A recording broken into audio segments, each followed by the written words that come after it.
My name's Roger Griffin. I turned 48 last month. I run a small auto repair shop. Nothing fancy. Just a couple lifts, a good flow of regulars, lots of grease, and engines that don't lie. Unlike people.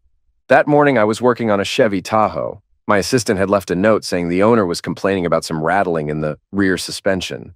Nothing major, just said it shook a bit on bumps. I climbed into the back seat to get a better look underneath. The cabin smelled like old coffee and leather. Then I saw it.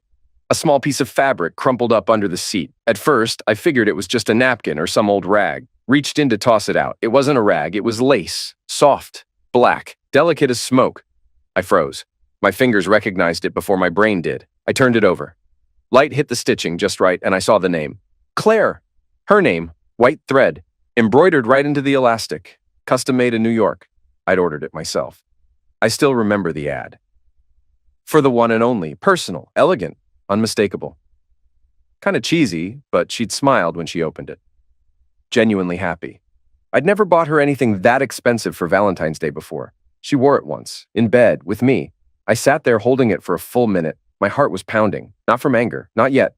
First came confusion, then that slow, cold drip of suspicion running down my spine.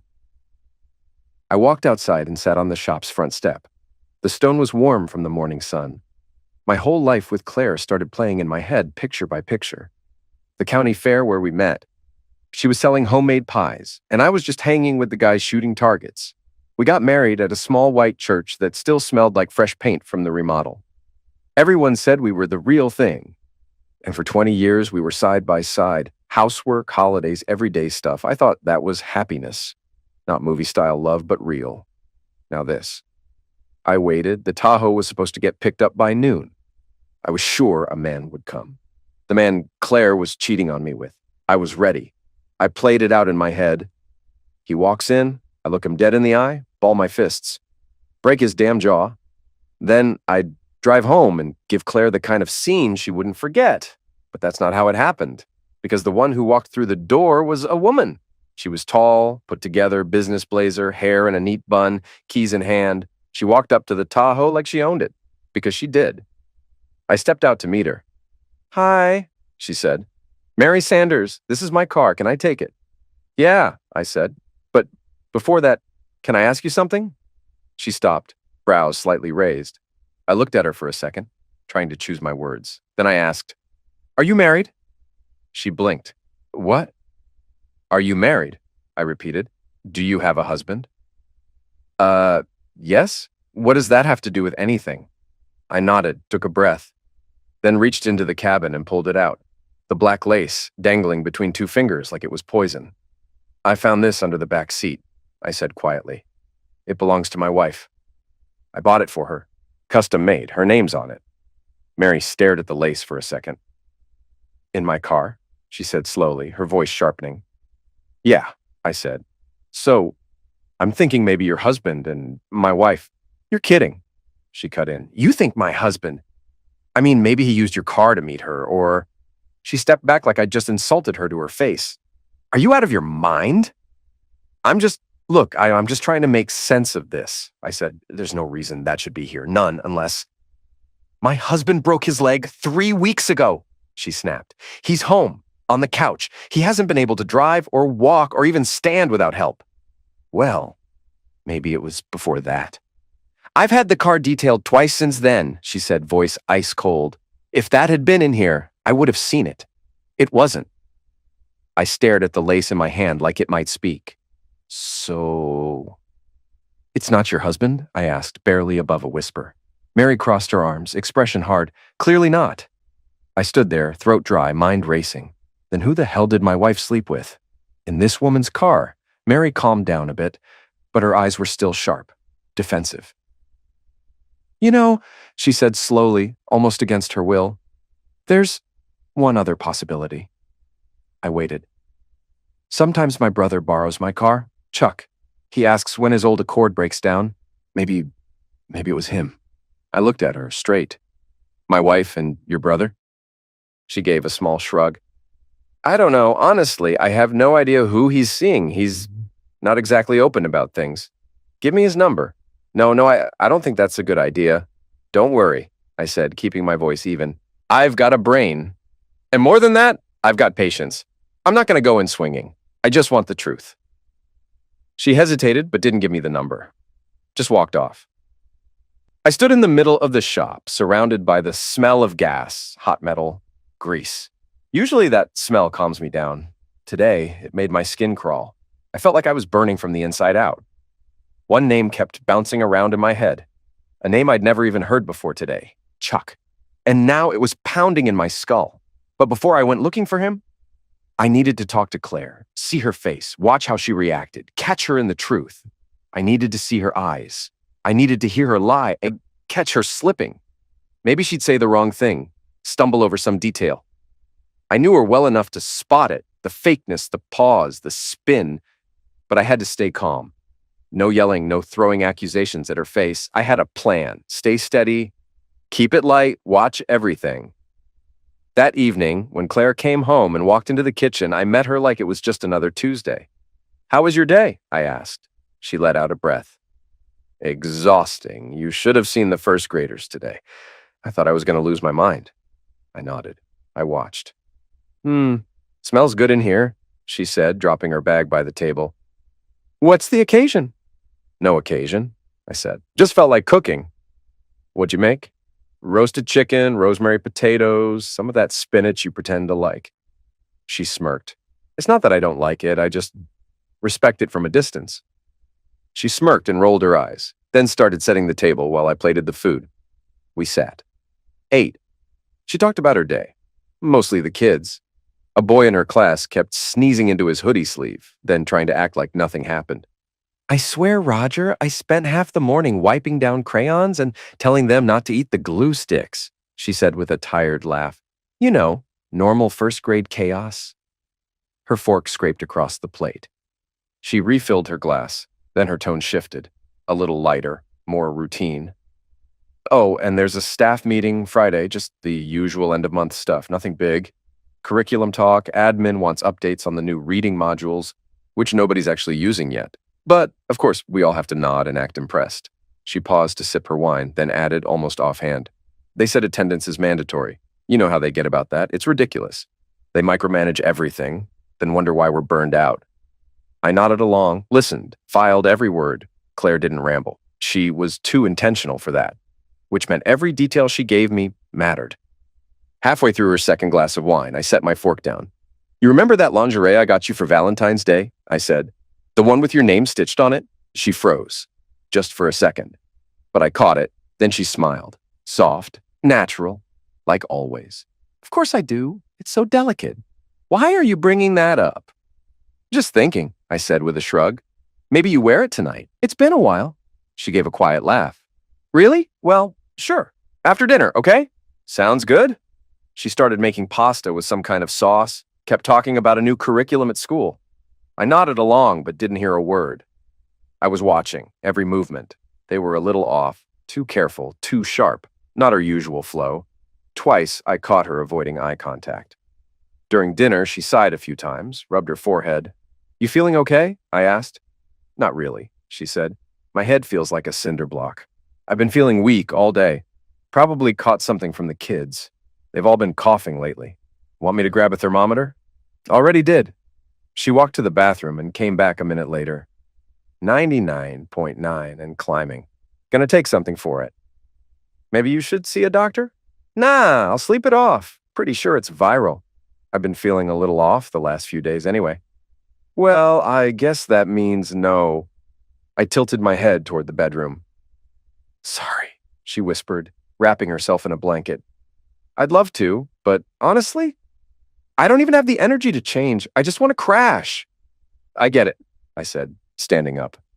"I'll sleep in the guest room. Don't want to catch anything." "Thanks for understanding," she murmured. "I'll try to get some rest. Good night, Claire." "Good night, Ro." I closed the bedroom door behind me. My voice stayed calm, my body still. I didn't flinch, didn't break, but inside I was boiling.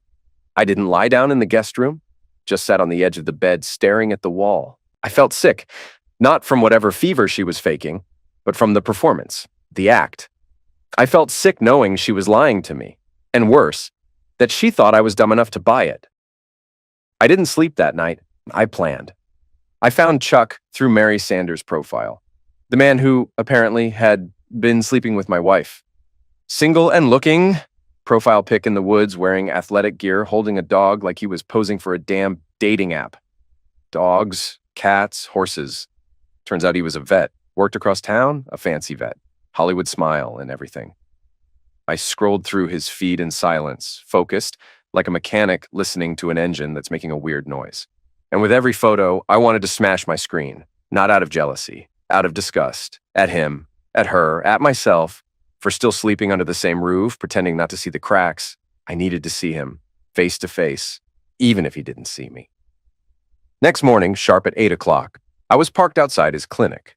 Behind the big window, everything looked sterile. Shiny tables, white shelves, medical fridges. He moved from room to room, talking to a nurse, smiling. He adjusted his lab coat as he passed the glass. Didn't see me. But I saw everything. Tall, lean, confident, trendy haircut, trimmed beard, crisp button down under the white coat, and I got it. I got why Claire might have fallen for him. He was everything I wasn't. Polished, soft-handed, pre-packaged like some Instagram lifestyle guru. Claire always said she liked real men. Guess her definition changed. At 9 o'clock, he walked out, got into a black Accord. I didn't move, gave him a minute, then followed. A couple blocks in, it was clear. He was in a hurry. Driving straight, no stops, no looking back. I kept my distance. "Come on, Chuck," I muttered. "Where you headed? School? To see Claire? My house again? Gonna lose another little souvenir in my car?" Then he turned off the main road, pulled into a rundown motel, faded sign, dead pool, quiet, parked, got out. I stayed back just far enough. Watched him walk up to room 9. He knocked. Someone opened the door. Someone who was already waiting for him. I couldn't see the face, just a silhouette, long hair, quick movement. She pulled him inside. Door shut behind them. I gripped the wheel so tight, my knuckles went white. Who was it? Claire? I didn't know. But I felt it in my gut, felt it deep. And I wasn't going to let this slide. I stayed in the car, barely breathing. Blood pounded in my ears. Opened the door. Storm in. Smash his damn face in. I called Claire. 1 ring, 2, 3. Nothing. Did she decline it or just not hear it? Lying about being sick and now ignoring my call because she's in that room, number 9, with the same a-hole who just ripped 20 years of my life out of my hands. I gripped my phone so hard it nearly cracked in my palm. She was in there, right now, with him. I felt it like a knot in my gut. Hot, tight, unbearable. I yanked open the glove box. Colt, registered, legal. I kept it around in case the shop ever got hit, but right now I wasn't thinking about paperwork. Hell, I wasn't thinking at all. Screw consequences. I stepped out of the car, didn't feel the cold, didn't hear the silence, just walked, step by step, like through water, up to the door. Room 9, bam, 1 kick, and the damn thing blew off the hinges, slammed into the wall. What the? I froze. Inside, Chuck, wearing just jeans, barefoot, and next to him, another man. Looked about 40, gym build, tattoos on his shoulders, long hair. He was scrambling to throw on a t-shirt, wide-eyed, panicked. Chuck jumped back. "Who the hell are you?" I didn't answer, just stood there. The room smelled like men's body spray and coffee. "What the hell is this?" Chuck shouted again, clutching a pillow like it was going to protect him. I slowly lowered the tool. This wasn't what I expected. The man I thought was screwing my wife liked men, not Chuck. He couldn't be the one, not with Claire. I just nodded to myself, didn't say a word, turned around, walked out. Back in the car, I sat for a long time, staring at nothing. So it wasn't Chuck. Then who the hell was sleeping with my wife? Someone else had used Mary's car. Maybe not family, maybe not her brother, maybe someone else entirely. And I needed to find out who. This wasn't just a suspicion anymore. This was an investigation, and I wasn't stopping until I got answers. I needed to talk to Mary again, for real this time. No guesswork, no pretending, no more chance encounters. I opened my contacts and called Nick. We've known each other since 1st grade. Over 40 years, he's seen me through everything. First broken nose, wedding day, my dad's funeral. But never like this. He picked up on the first ring. "Hey, Ro, what's up?" "Hey, Nick, I need a favor. A name, a woman, Mary Sanders. She lives somewhere in Bloomfield or close by. I only know she owns a Chevy Tahoe. A pause. What for? It's personal. Another pause. Longer this time. You've never asked me for anything like this. Then I guess today's the day. Promise me you're not about to do something stupid. I promise. I heard him tapping keys.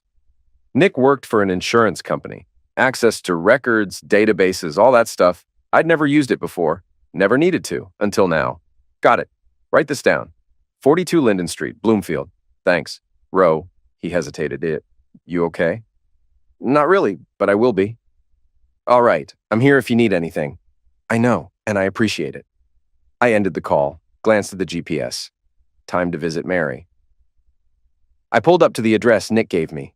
42 Linden Street, small red brick house, neatly trimmed lawn, a row of evergreens lining the walkway, and parked in the driveway, that same Chevy Tahoe, the same one where I found Claire's underwear. So yeah, Mary was home. I stopped the engine, stepped out, walked up to the house. Didn't ring the bell right away. I wanted to take a look first, see if she was really alone. Then I saw him, through the living room curtain. A man, gray sweatpants, t-shirt, and a cast. Bright white all the way to his knee. But the way he moved, confident, smooth. Not like someone who was supposed to be laid up and barely able to walk. He paced the room, stopped by the window, stretched, bent down, grabbed a set of keys off the table. I froze.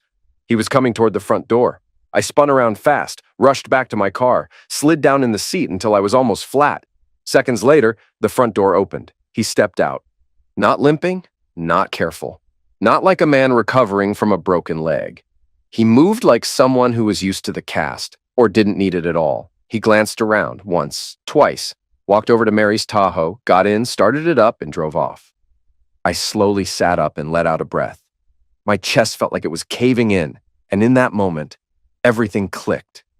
It was him, Mary's husband, the one who was bedridden, the one who couldn't drive, the one she trusted, the one she believed, the one who'd been screwing my wife. Everything made sense. Finally, I followed him. He drove like he knew exactly where he was going, confident, never looked back. I kept my distance, careful, quiet. The streets blurred past, small homes, familiar trees, neighborhoods I knew all too well. Then my phone rang. Claire. I gripped the wheel. My pulse roared in my ears. I hit speaker. Hey, she said, her voice scratchy. You called earlier? I didn't answer right away. Took a few seconds to steady myself. Yeah. Sorry, I was asleep, still not feeling great. Got it. Hope you feel better soon, I said. That was all I could get out. You working late? She asked. There was a pause. Soft, but obvious. Hope in her voice. Quiet, careful hope. Like she was checking if the coast was clear. Yeah, I said flatly. A lie. Cold. No guilt. Okay, she breathed. See you tonight. I ended the call. My heart pounded like a war drum. Not from love, not from nerves, from rage. Thick, heavy, boiling behind my teeth. I looked up. Her lover's car turned off the road. Fast. Sharp. Like he was on a schedule. Like he knew he had a window. I followed a few more blocks, and then he pulled up outside my house. Mine, parked casually, like it was nothing. Glanced around, popped the trunk, grabbed a gym bag, then headed straight for the front porch. I was parked on the next street over, frozen, barely breathing. Claire had called me to make sure I wouldn't come home, to clear the runway, to give him the all clear, to make sure my bedroom, would be his for the night. And she'd pretend to be sick again when I came back. It all made sense. Every last bit. It took everything in me not to slam my foot on the gas, storm the house, and cave his face in right there on my hallway floor, to drag her out barefoot and throw her onto the lawn. But not yet. Not this time. This time wouldn't be some screaming match. This time she wasn't getting the chance to lie her way out. This time she'd get everything she deserved, and it was going to hurt. I turned on my phone's camera, carefully, no breathing, no shaking. My hands were steady, like a surgeon's, zoomed in, and hit record. Got all of it. William, yeah, I knew his name now. Walking up to my front door, wearing that cast, moving with zero hesitation. No limp, no weakness, like it was all just part of the costume. Claire opened the door. In a robe, no makeup, damp hair, and that smile. The one I used to think was just for me. Now I saw it for what it really was, part of the act. She looked around quickly, then leaned toward him. "Nobody saw you?" she asked. He shook his head. "No, I was careful." She exhaled softly. "I missed you. Then, come here." They hugged, long, close, like it wasn't the first time that day. She reached for his hand, pulled him inside, like he belonged there, like it was his home. I stopped the recording. One solid piece of evidence. Done. I didn't go home, didn't go back to the shop. I went to see Mary. I'd looked up where she worked, found it through her account, the one she barely used but still had her job listed. Some office at a medical facility. Found the building, walked in, knocked on the door of her office. "Mrs. Sanders?" I said. "Can I have a minute?" She looked up, confused. "You're Roger, right? The mechanic?" "That's me. This is important, really important." She followed me out into the hallway. We stepped near a window out of earshot. "I know things ended kind of rough between us," I said. "But I found out it wasn't your brother." She frowned. "Excuse me? It's your husband." I pulled out my phone, hit play. She watched. At first, wary, then eyes wide, mouth slightly open. Her lips twitched. She bit down hard on the bottom one. On screen, her husband, the one with the broken leg, walking up my porch like nothing was wrong. Then Claire, robe, smile, hug, welcome. Is that my house?" "No," I said quietly. "That's my house." "But it's your man." Mary was silent for a few seconds. Then she turned and slapped her palm hard against the wall. "I'm gonna destroy him," she hissed. "William is a lying, cheating—" I didn't look away. "How far are you willing to go?" I asked. She met my eyes, steady, unflinching. "Farther than you think." I nodded slowly. "Good," I said, calm as ever. "Then let's help each other." We sat down at a small cafe nearby. Didn't speak until the coffee came. Mary wrapped both hands around her cup like she was trying to pull the heat into her bones. "He's a psychologist," she said quietly. "Works with kids. Just got a job as a school counselor." "At which school?" I asked, though I already knew. "North Elm Community School." "That's where Claire works," I said, staring into my coffee. "So it's an office affair." She nodded, eyes fixed on her drink. I knew he was distant. I felt something was off, but I didn't think—" "We never do," I said. "Not until it's already too late." Something in her broke at that. She looked down and covered her mouth with one hand. Her shoulders trembled, and then quietly she started to cry. Not loud, not messy. Just the kind of crying where your chest sinks and your whole body wants to fold in on itself. "I used to pack his lunches," she said through a shaky breath. "Every morning, even when he was running late. Tuna with too much mayo. He liked it that way. God, he used to hum while shaving. Used to kiss the top of my head when he left. We had this dumb little ritual. He'd text me a single emoji every day, just one, and somehow I always knew what he meant." She let out a dry, bitter laugh, wiped at her face with the sleeve of her sweater. "I really thought we'd grow old together, that we'd sit on some porch one day and yell at our grandkids to stop stepping on the flowers. That we were the kind of couple that made it." She paused, exhaled, and straightened up. Then her eyes turned sharp. "I know he's not worth a single one of my tears." I didn't look away. Mary was silent for a few seconds. "I don't know what to do. I don't think I can sit across from him again and pretend like nothing's happened. I'll lose it." "Then don't go back tonight," I said. "Stay with a friend, a sister. Right now you won't be able to keep a straight face. I've been there." She looked up at me. "And you?" "I'm staying quiet for now. I want them both to feel exactly what we're feeling right now. That confusion, that helplessness, the fear, the shame." She looked at me differently then, not like a stranger, like someone who was in it with her. "All right," she said. And this time there was no shakiness in her voice, no sadness, just cold, hard resolve. Later that evening, I left Claire a voice message. Calm, no tone, no tension. "Hey, old classmates are getting together tonight. Beers, talking. I'll probably crash at Nick's. Don't wait up." Pause. "Hope you're feeling better." I hit send and turned my phone to silent. 2 hours, nothing. Then finally say a single message. "Okay." No emojis, no follow-up, just okay. She was probably busy. With William. I didn't call again. Didn't check if she was home. Didn't need to. I already knew more than I ever wanted to. I knew there was a staff meeting at school the next day. Claire had mentioned it. Said it was mandatory. The administration didn't take absences lightly, so she'd be there. And so would he. William, the psychologist working as a school counselor.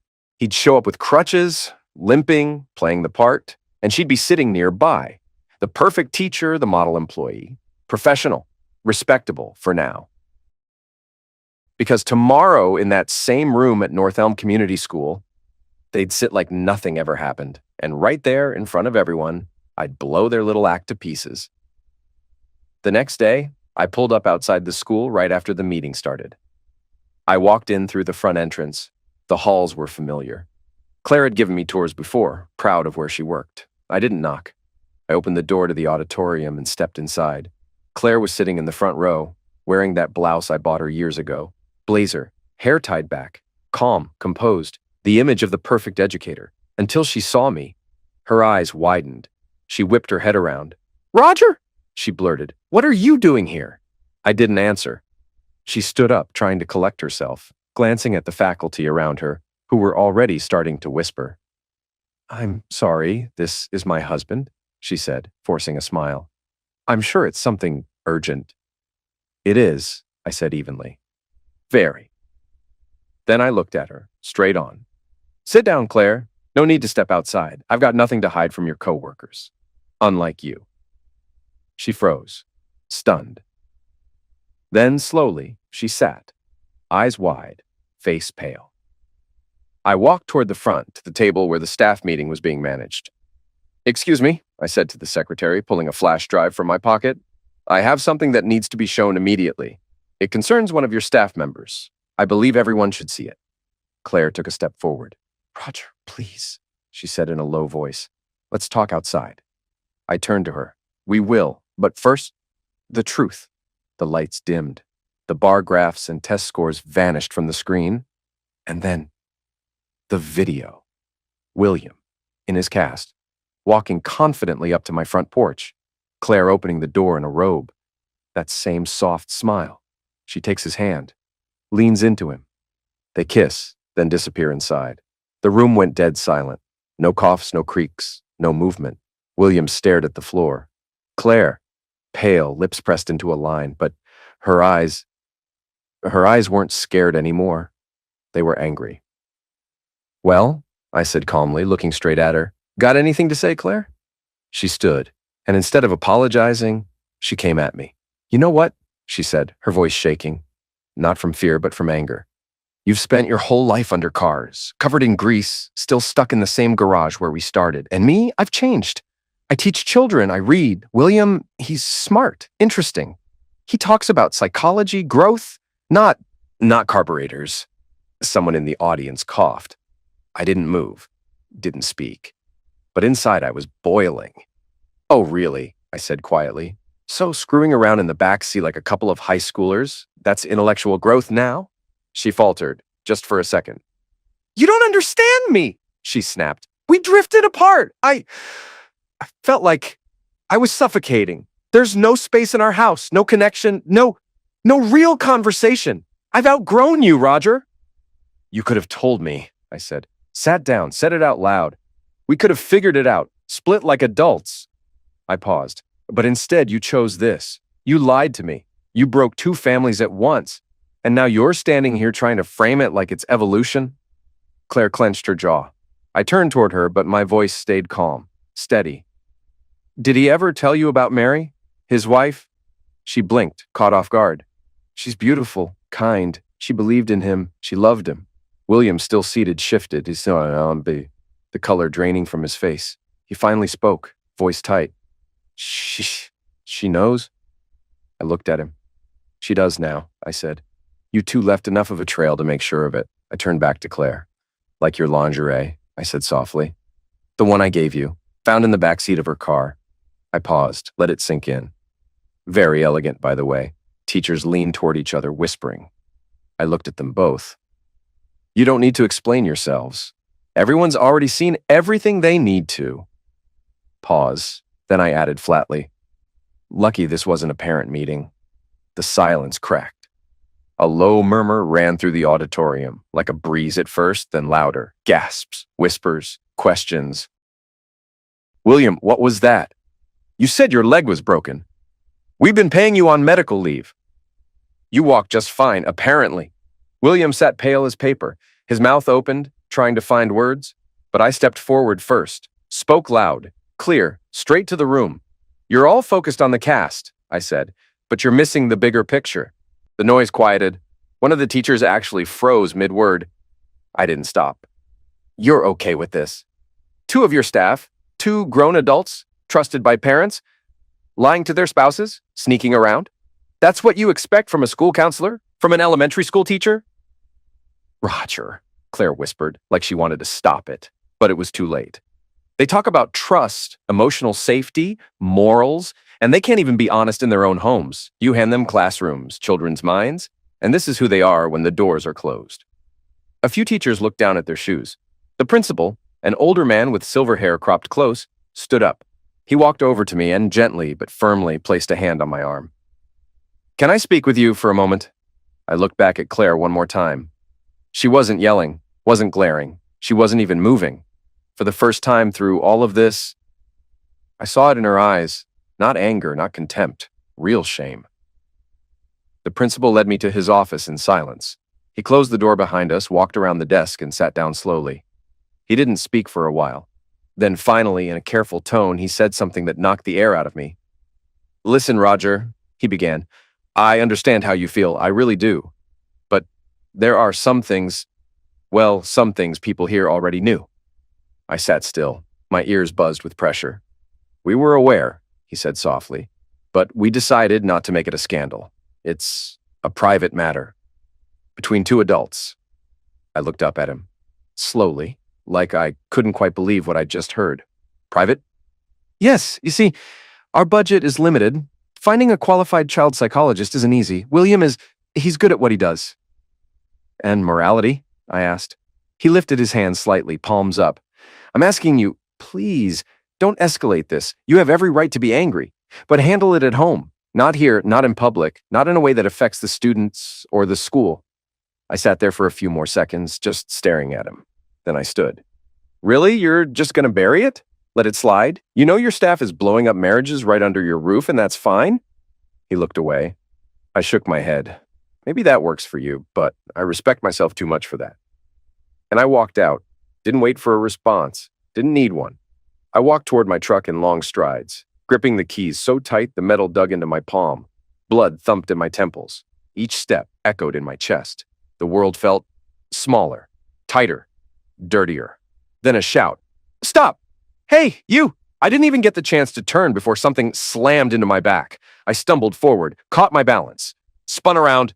"William." "What the hell did you do?" he barked, coming closer, teeth clenched.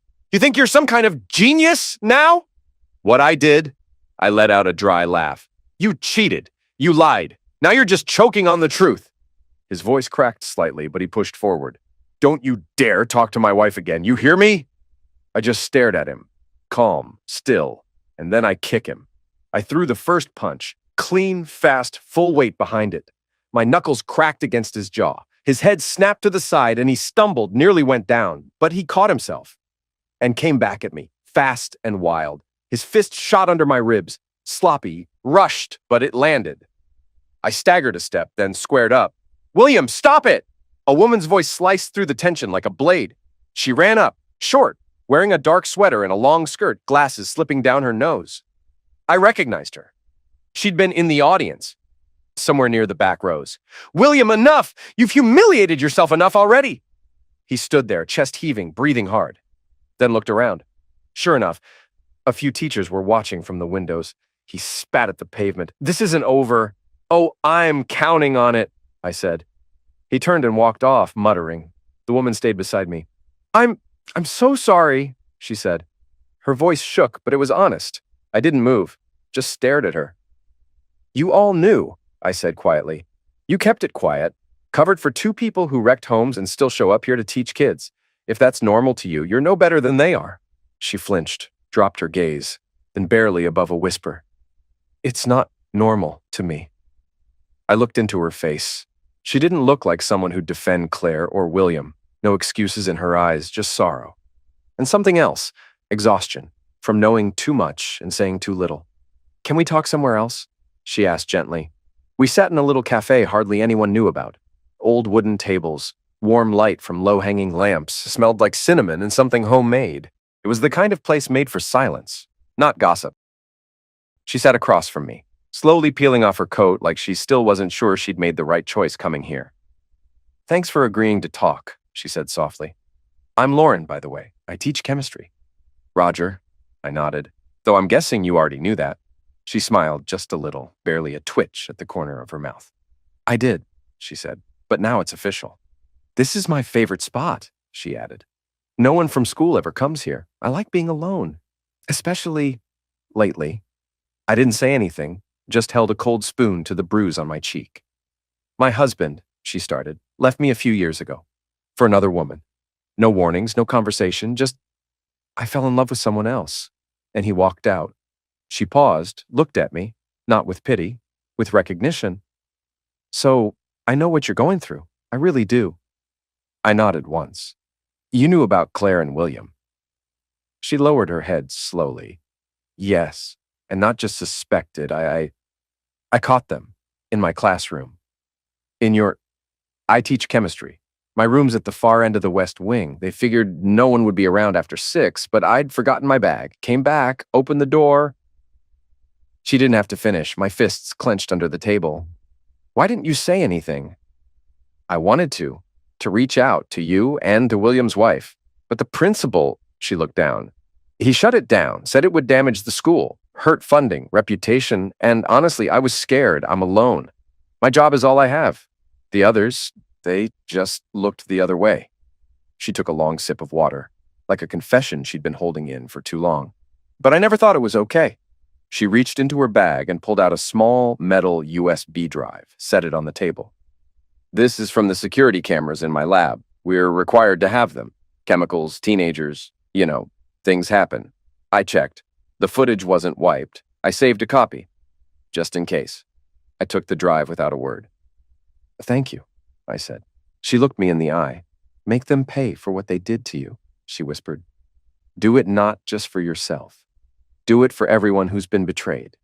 I looked back at her, serious, grateful. "I will."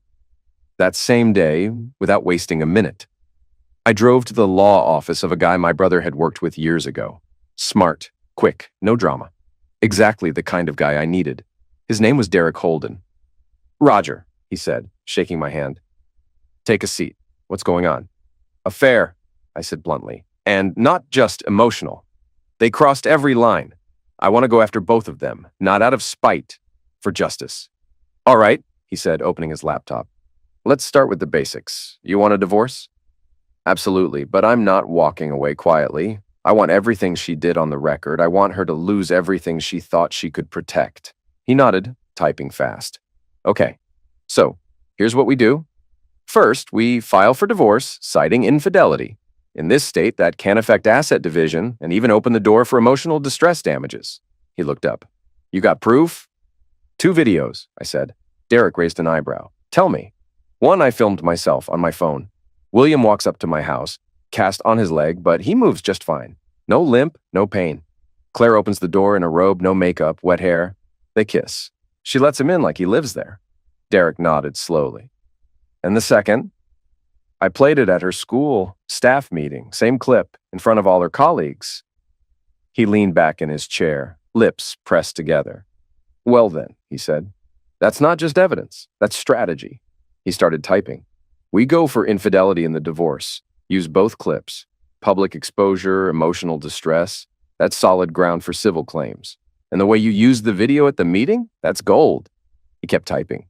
"And we file against William for alienation of affection. Yep, we're one of the few states that still allows it. Old school rule, but it stands. Courts don't always love it, but it's real." He glanced at me again. "And then, a separate civil claim for physical attack. The hit in the parking lot?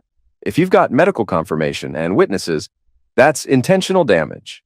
And since it happened on school grounds, the school also has some liability for ensuring safety. We squeeze that." I nodded slowly. "What about his job?" Derek's smile turned razor sharp. "Now that's where it gets interesting. If he's been collecting sick pay while faking an injury, and we prove it, that's insurance fraud.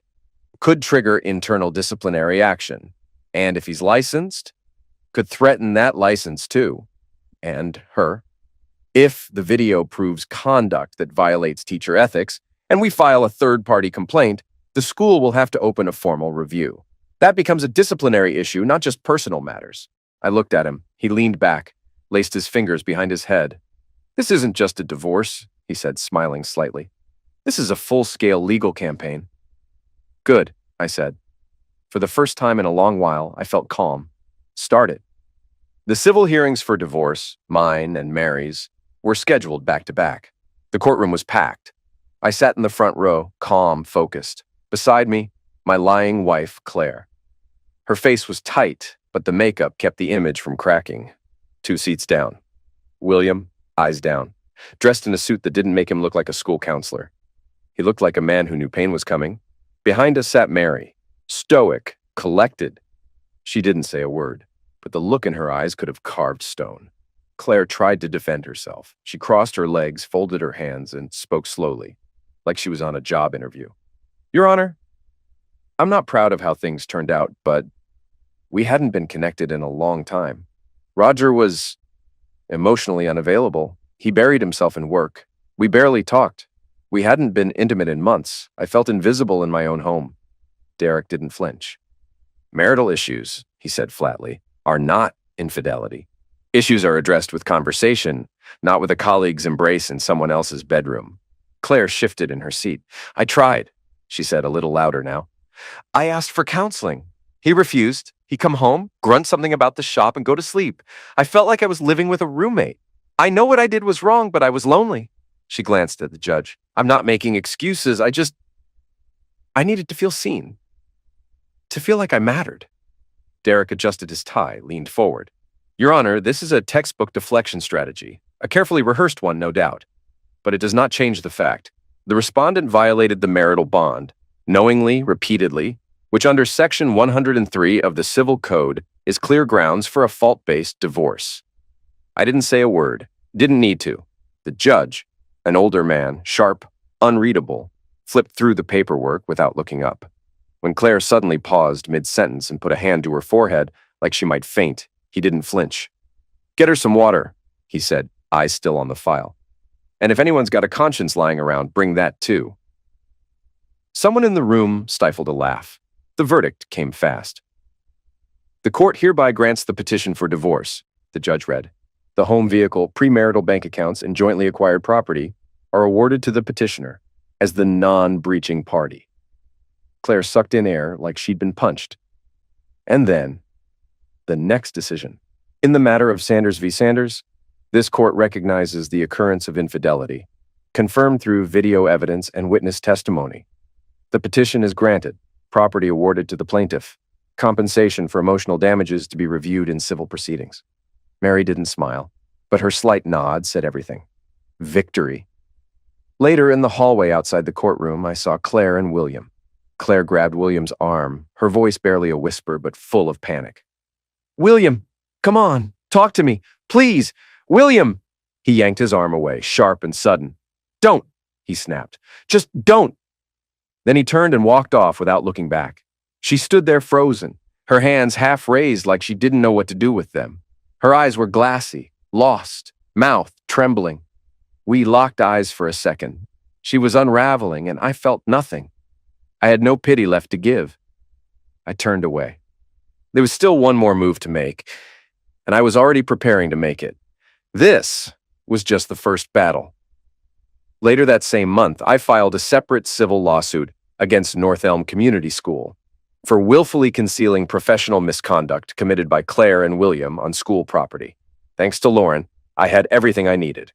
During the proceedings, the school's attorney tried to downplay the severity of what happened, but the video, captured in the chemistry lab, showed everything clearly. Claire and William in a compromising situation, on school grounds, on camera, combined with Lauren's sworn testimony, there was no room left to spin it. Derek, my attorney, pressed hard. The administration was informed of the misconduct. A formal report was submitted by a staff member, yet no internal investigation was initiated. This silence, this inaction, was a quiet green light. They let it continue, which directly violates the ethical code of a public educational institution. The court agreed. Emotional distress was real. Negligence by the school was proven. They ruled in my favor. Compensation, $20,000. Mary filed a similar claim right after. She won too. But the money wasn't the point. The real blow came next. We filed a formal complaint with the State Department of Professional Licensing. Derek and I submitted surveillance footage from the chemistry lab, the official divorce court rulings, witness affidavits, a disciplinary brief citing gross violations of professional conduct. 3 weeks later, we received the Ethics Committee's decision. Due to violations of pedagogical ethics and engaging in inappropriate behavior on school property that undermines the integrity of the profession, Claire Griffin and William Sanders are hereby stripped of their licenses to work in education within the state. They lost everything: careers, reputations, income, families, everything they tried to preserve through lies, shattered by one truth spoken aloud. Claire could no longer teach. William could no longer work with children or counsel families. I thought that was the end of it, but I was wrong. After the trial, I got in the truck, drove a few blocks. Inside, silence. Just the soft, steady sound of tires on pavement. Inside me, quiet. Not joy, but calm. I hit the highway, merged into the left lane, switched on cruise control. All I wanted was to get home, put my phone on silent, drink a cup of coffee in complete silence. Then, headlights behind me. Nothing strange at first. But then, a sudden surge. A black sedan flew up behind me, then cut in sharp. I yanked the wheel just in time to keep from slamming into the guardrail. It didn't stop. It swerved again, hard, like it was trying to push me off the road. Another dodge. My tires skidded toward the shoulder. My heart pounded like a bang. Sweat broke down my spine. "What the hell?" I whispered. I hit the brakes, eased the truck over to the shoulder, stopped, breathed. The black car sped off ahead, never slowed, never looked back. I sat there, staring at the fading taillights. My hands dropped from the wheel. Who was it? I knew. It could have only been William or Claire. No one else made sense. They had something to lose, and they lost it all. But me? All I had left was life. And maybe that's what haunted them most. I glanced at the dashboard. The red light blinked steady. The dashcam had caught everything. I drove straight to the police station, didn't turn off the dashcam, just sat in the car for a few more minutes watching that red light blink, like it was telling me, finish it, go all the way. Inside, I laid it out, clear, calm, by the book, handed them the footage on a flash drive, filed the report. They processed it quickly. 2 days later, I got the call. "This is Officer Grant from the Bloomfield Police Department," the voice said. "We'd like you to come in person. No small talk, no explanation over the phone." "Understood," I said. "I'll be there within the hour." When I arrived, they walked me into a small interview room. Cold light, file folders, a metal chair that scraped the floor just a little too loud. A plainclothes detective sat down across from me. "We ran the plate from your dashcam footage," he said, sliding a printed photo across the table. "Rental vehicle. The credit card on file belongs to William Sanders." I leaned back slightly, said nothing. He studied me for a beat, then asked, "Are you looking to press charges?" I looked him in the eye. "You think I came down here to chat?" He nodded once, slowly. "This goes beyond infidelity," I said. "He tried to force me off the road. That's attempted vehicular attack. That's intent. That's life-threatening." "We agree," the detective said. "We're opening a case. The charge will be attempted intentional endangerment with potential threat to life." "Good," I said, calm, certain. William made his first mistake the day he slept with my wife. His second was thinking he could come at me again. They got William right outside the school. He was by the faculty parking lot, unlocking the trunk of his car, a duffel bag half-zipped, a box of folders tucked under one arm. Like he was gathering his things. 2 plainclothes officers pulled up, calm, professional. One stepped out, flipped open a badge. The other already had the warrant in hand. "William Sanders?" the lead officer asked. William froze. His hand hovered over the trunk latch. "What's this about?" he said, trying to steady his voice. "You're being taken into custody," the officer replied. "Suspicion of intentionally creating life-threatening danger on a public highway." "What? No, I wasn't. I don't even—" He looked around. "I was just picking up my stuff. The school asked me to—" "You have the right to remain silent," the other officer cut in, already stepping forward. William backed up, panicked. "There's a mistake. I didn't do anything. You can't— I was just here to grab my—" Turn around, sir. He hesitated. Then someone, a staff member, opened the side door to the gym and stepped outside, and a few students nearby stopped mid-conversation, staring, and that's when William's shoulders slumped. The officer took his wrists, clipped on the cuffs, firm but controlled. No struggle now, just shame. Students were already pulling out phones. 3 co-workers stood frozen on the steps, not moving, not blinking. And William just stood there, pale as drywall. Duffel bag dropped at his feet. Claire didn't see it happen, but she found out later that day, and that was enough. A few days later, I was packing up the house. Did it all myself.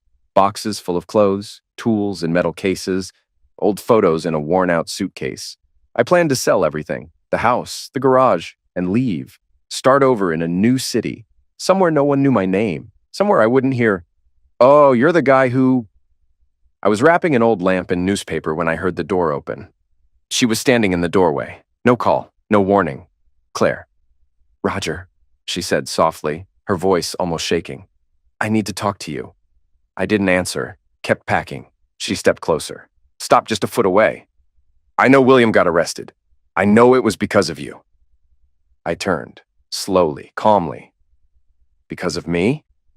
"Please," she said, taking half a step forward. "He's already lost everything. His job, his license, me. You could drop the charges. Enough." I said it without raising my voice. "Because of me." She said nothing. "You both threw your lives away, Claire. You chose that. You cheated, lied, used me, and then tried to get rid of me. And now you stand here and say, he's already lost enough." I paused. "He's responsible for his actions just like you are. So now," I said, steady, quiet, final, "just go, Claire." She stood there, like she wanted to say something else, but couldn't. I didn't yell, didn't throw one last insult, just added, "Go, before it gets worse." She left, finally. The door closed behind her. I rested my hands on the cardboard box filled with old things, old pictures, old tools, and finally silence.